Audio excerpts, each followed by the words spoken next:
Hey there, everybody. Welcome to our new Survivor 41 video. Coco Vanderwolf was even so much like, it's been so long. I'm so excited. I gotta be in this video. Hell yeah, I'm so excited that Survivor 41 is going to be back. 22 more sleeps, guys. That's all we got to get through until it's back. It is back September 22nd. My excitement level, like, is that like a shoulder shimmy thing you got going on Yeah, there? I'm really excited. It has been so long since the last season of Survivor that I'm just like, please just bring me the news. And a whole bunch of news came out yesterday, so we got lots to share with you. We have so much to talk about when it comes to some of the first ideas and teases about this season. I mean, we were left off on such a high note after I think we might have ascended into Survivor Heaven in the Winners at War finale with Tony winning. We have not come down since. You certainly haven't. You love Tony. He's great. Tony, and I can now say he's the GOAT without too many arguments about it because he's won twice. Listen, I'm so happy. We got just so much to get into here, and it's hard to know even where to start. Well, let's start with hit that subscribe button because we are going to be here all season long with Survivor 41. We're going to have lots of reviews and updates and all kinds of good stuff. We'll talk game with you guys, stuff we like, stuff we don't like. We'll be honest with you throughout the whole season. So hit that subscribe button and make sure you don't miss any of our videos. Let's start with this.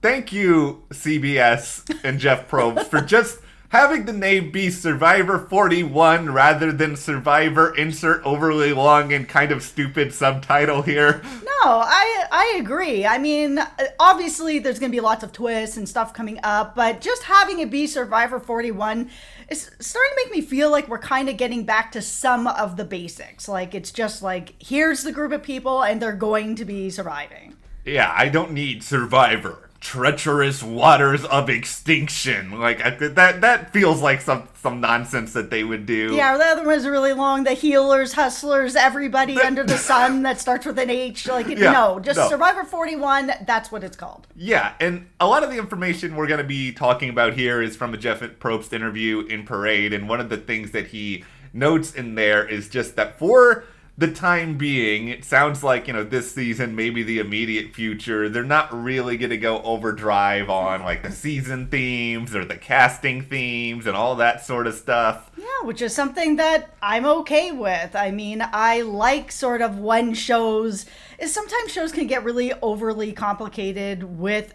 twists and spins or whatever. And again, I'm not saying there isn't any because there will be, but I do like it when they pull back and kind of just make it about the game and let it be about the players playing the game. Yeah, I know that they don't really travel that much anymore, but the idea of just sort of having it be about the game reminds me of those first, 20 seasons of the show where it was all kind of okay, we're just going to this location. It's going to be about the people. You see a bunch of just people interacting with each other that probably never would in real life. Those social dynamics are just really fun to me. That's the element and essence of this show.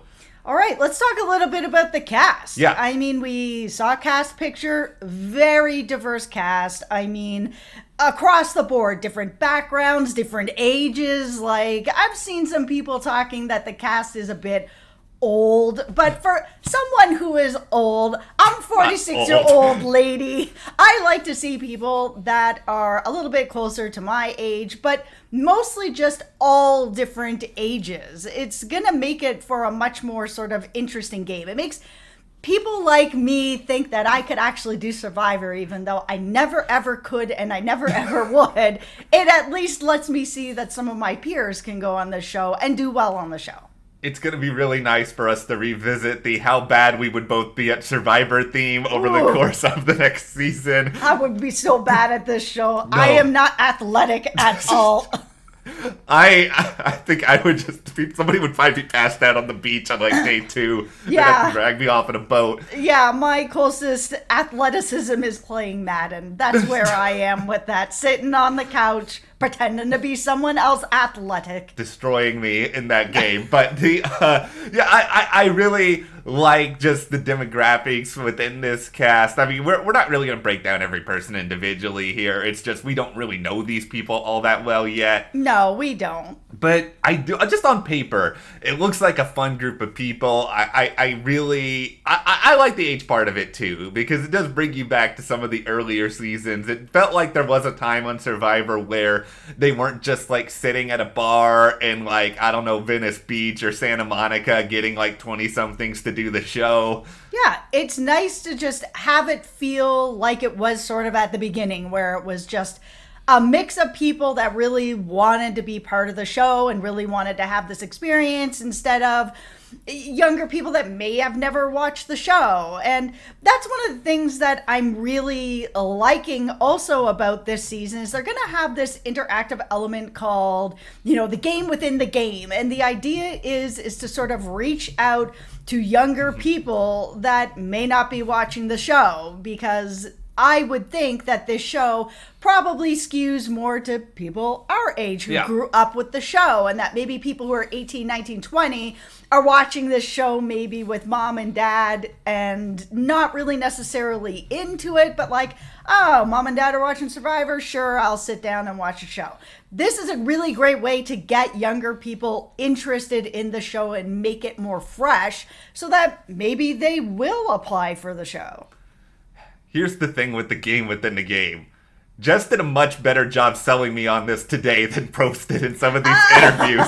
Because when Probst was talking about it, I was just like, I don't know about this, Jeff. It just seems like you're full of hot air. But then it's like you gave me this explanation of, okay, this is actually a way to get, young people engaged in the show, talking about the show. And that makes sense to me, where you want to make people feel involved, that it's like something that they should actually watch live and be engaged with. Yeah, it brings in a whole new generation of Survivor possible players, where it's, like you said, not someone just recruited at a bar, that it's then someone who's maybe played the interactive game because they're watching it with their parents, and then they're like, oh, this show is not, an older generation show. Yeah. This show is for me as well, and now I want to play. And I want to see people on here that want to play, not just recruits.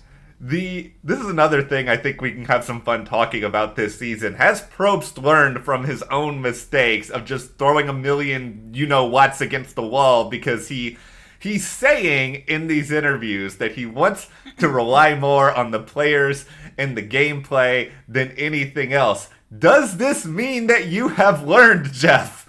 Trust your cast. Yeah. Trust the people that you've cast in this, that they are going to play and that they're going to be entertaining. And I think it does bring it back to that whole, don't recruit people. Get people that really want to play this game, because then you're going to get the entertainment factor of it, instead of people that are kind of like, oh, I'm on a beach for 26 days. We're going to talk about that too. All right, let's get into this 20, because I had a real get off my lawn moment with this 26 days where my first reaction, I understand there's a lot of different variables here, but my first reaction was just sort of like, there's gonna be all these like Survivor old heads from like season 3, season 4 on Twitter that are just gonna be like, well, back in my day, we had 39 days. These people are wusses, and that we were gonna hear all of this stuff. And as a Survivor purist, I was just thinking, is this really gonna work? Because it's 39, it's like 39 days on Survivor. Probst has to change his own dialogue now. Yeah, and now we've only got 26 days. So from my perspective, as the viewer, as long as I'm still getting the same amount of episodes, and it seems that is what is happening, it is still going to be a full season. If that is the case, from the viewer perspective, I am still getting what I want. Mm-hmm. I don't want them to give us 26 days and then we get a way shorter season. And I'm like, okay, come on. Like, this is, we've been waiting all this time. You can give me a shorter season. Like, as long as they're still going to make it a full season, I'm going to give it a chance. I'm going to try to translate Probst here, which is sometimes difficult, because here's what Probst was saying about this 26 days thing. It's going to make the season more intense, guys. It's going to make it faster. Probst translation: I believe this is a cost-saving maneuver that is brought on in part by having to quarantine people during the virus, and that's adding on more days before the start of the season. I don't think he will ever say that. I may not even be right with it. I just feel like that's not a very hot thing to sell to the press. That's like, oh, we had to shorten the season. I think they just want to make it sound flashy and cool. Absolutely, they want to make it sound flashy and cool. However, I think if that is actually the case, which it probably is, I think that everyone who has been living through this for the past year and a half, which is the entire world, Yeah. would understand. Yeah, I just think we'd understand. I'll get off my own lawn with it now, just for that very reason. It's like, I would rather have 26-day Survivor than no Survivor, and I would take that any day of the week because they're actually going somewhere that is not. What was the joke we had that they were going to do it at like the Jeff Probst backyard? Yeah, like some sumac ritzy place in Malibu, and that was going to be the whole game. Listen, if it's really going to be accelerated and they're going to sort of cut off some of the more dry stuff that sometimes happens on every reality show, then I'm not going to be mad at that as long as you give me a full season. Yes, as long as we have that, I think I will be happy in the end. And it sounds as though maybe they're finding a couple ways to make up for it, where they'll still have some of that mental and emotional struggle of being out there. Yeah, listen, I'm not saying that Survivor's not a difficult game or anything like that, but this is a show that has a crew members of 300 people that are around at any given time to be able to help. I mean, the people that are on Survivor know that if something happens to them, somebody's there to help you, where it's just not Naked and Afraid or Alone, where you're really kind of alone. And if something happens to you, it takes a while for someone to get to you. You may actually die doing those shows. That is very, very true. And so Survivor, the way that I think they're trying to, I guess, compensate for some of this, it's even though it's a shorter season, guys, they'll still struggle. They're like, okay, we'll just give them less food on a regular basis. It sounds like there's going to be fewer reward challenges this season, which is fine. I don't care that much about reward challenges, if I'm being honest. No, I've never really cared about them or the food challenges. If you're really going to be Survivor and you're going to be out there surviving, like I said, there is a big crew. There are sort of the safety net to know that everything's going to be okay. So you have to do something. You can't just let them have whatever they want and give them food challenge after food challenge, week after week. One other thing that it sounds like is going to be there kind of from the jump is smaller tribes that may be lasting all season. There are fewer places to hide. The way that I would sort of paint a metaphor here is that, if I was on Survivor, we have already established we would not do this. We would suck. But if I was on Survivor, I would want to be on a big tribe so that nobody noticed how terrible I am and maybe I could get strung along a little bit. This smaller tribes ain't going to help someone like me in this game at all. I love that. It shouldn't be that people are able to kind of, to use a Big Brother reference, float through the game. Everyone should be there to play, and everyone should have to play. It sort of strips things back so that you can't just kind of hide under the radar for a while. You play or you go home. Yeah, and I think Survivor, listen, it needs something like this because we have all of these, big-time Survivor super fans like us who go out there and think they know everything and think they can anticipate when all the twists are going to happen. They can make moves accordingly. Listen, you need to pull the rug out from under all of us big heads out here thinking that we know exactly what Survivor's going to do before the show does it. Exactly. Okay, so we also have here... Okay, are we going to talk about... Yeah, this is the part that I'm not happy with. Probst is going to be talking directly to the audience this season, which is something that I don't like in shows. I don't like in movies. We're just talking about, a couple movies. There was this movie I was watching a long time ago. I think it's called Children of Men, where it was there was this really big, intense scene sort of in the middle near the end. I won't give everything away, but it was battles and this and everything that's going on. I was like, oh man, I'm really into this. I'm really into this. And then they splattered blood on the camera. And then I was like, right, I'm watching this. It's on the camera. Now I've been taken out of this. And for me, Jeff talking to us is taking me out of I'm on the island. And listen, I know I'm not on the island, but like it gives me that feeling like, oh, I'm on the island. I'm here with everybody. I'm watching what everybody's doing. I'm part of this. And all of a sudden Jeff is going to show up and be like, so guys, this is what's going on. Here, let me let you in on some stuff. It's just kind of like, I don't need your narration. Thanks. Yeah, I don't understand this idea of Jeff wanting to break the fourth wall more. I don't see how this is going to help the game. It feels, Jeff, well, you're probably not watching this 15 minutes in, so I feel like 15 minutes in, but for the first 4 minutes, how you doing, Jeff? See, okay, now the mask comes off. Jeff, listen, the show's not about you. You don't need to be on. It feels like this is just a way to give Probst more airtime. It's like, Jeff, we already know you're good at your job. We don't need Yes. I don't need to see you explaining twists or whatever else to me, like, during the season. We know it's a show. Yes, the reason that Jeff is as good as Jeff is because Jeff doesn't always make the show like, it's not about him. He's there to push the contestants, to ask them the tough questions, to get more out of the contestants. The show, not about Jeff. No. Okay, so we have one more thing to talk about here, and it is, of course, advantages, which we have seen approximately 2 trillion of over the course of the past few seasons alone. Of course.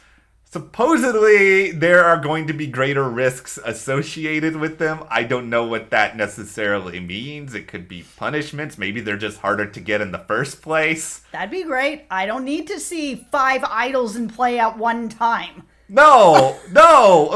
Things need to be a little bit tougher to get. Like, really strip the season back. Make things a lot more difficult. It was so difficult last season being like, okay, you know, Tony's got this many fire tokens. He's got this advantage. Here's Nick over here with this. Here's Parvati over here with this. It's Tyson's over here with a jar of peanut butter. Like, yeah, there was a lot of advantages last season. If you don't need to have a notepad nearby in order to watch Survivor. You don't need, like, we had to write things down last season. Yeah, there was too many advantages. Like, that needs to be pulled back. Oh, hold on. I'm getting a call from Survivor producers here. Oh. Okay, apparently, I don't know if you guys have noticed, but Probst in a lot of these preseason pictures... Do you think they noticed you just talked into your hand?